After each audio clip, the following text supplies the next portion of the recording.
everyone, I'm Cheryl and welcome to the Sewing Room channel, and this is your tip of the week. In my previous tip of the week, I talked about some of my other tips of the week that I've done in the past, and so many of you left a great response and you would like to hear more about the other tips of the week that I've done. So I'm going to be going over a few of those so you can get more helpful information about sewing. In my previous tip of the week, I mentioned hemming stitches, so that would help you get informed about the hemming stitches that are on your machine. But hemming isn't just folding it under and stitching across. There is a process you need to go through. For instance, is it a flared leg, a straight leg, or a tapered leg? Each one of those, you have to set the fabric up before you start stitching. So in my sewing tip of the week, number 25, I go over how to do that. Many of you are quilters. You tell me all the time about your different quilting projects, and I love hearing about it. Also, many of you want to learn about quilting, but you get frustrated with all the little pieces and it's so hard to keep track of them. So there is one simple solution that you can use, and that is making a board that looks like this. It's called a quilter's design board, and you can make it out of things you have around your home. So when you've cut a block up and look at all these little pieces, it's overwhelming.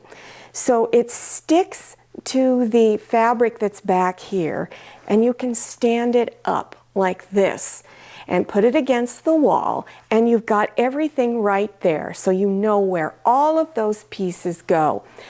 So in my sewing tip number, let's see now, 27, you can learn how to make this quilter's design board. Again, make it any size you like.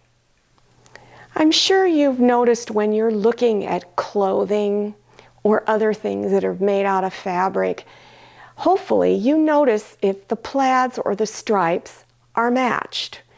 And if they're not, it doesn't look as professional.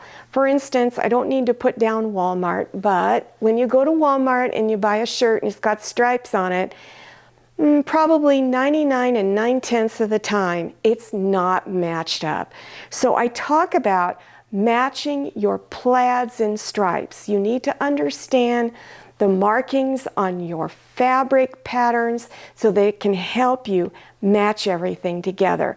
So in my tip number 29, I talk about plaids and stripes. I love machine applique. I really enjoy doing it because it can be really simple, or you can make it very tedious depending on what you're trying to do. For instance, this is just apple that's all one piece that I cut out of fabric and applied it on. This is a flower. It's got 3 pieces in it. And then you have more complicated designs like this. So you need to understand the order that they go into. But it's not just used on quilts and on pot holders, it's also used on making decorative towels. So in my sewing tip of the week, number 31, I talk about the different methods you can do for doing machine applique. If you're a quilter, you're probably very familiar with a design block called 4-patch.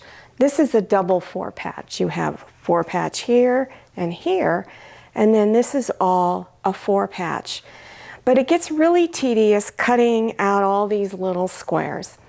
So in my sewing tip of the week, number 37, I show you a really fast cutting method for making the 4-patch design. It'll save you a lot of time.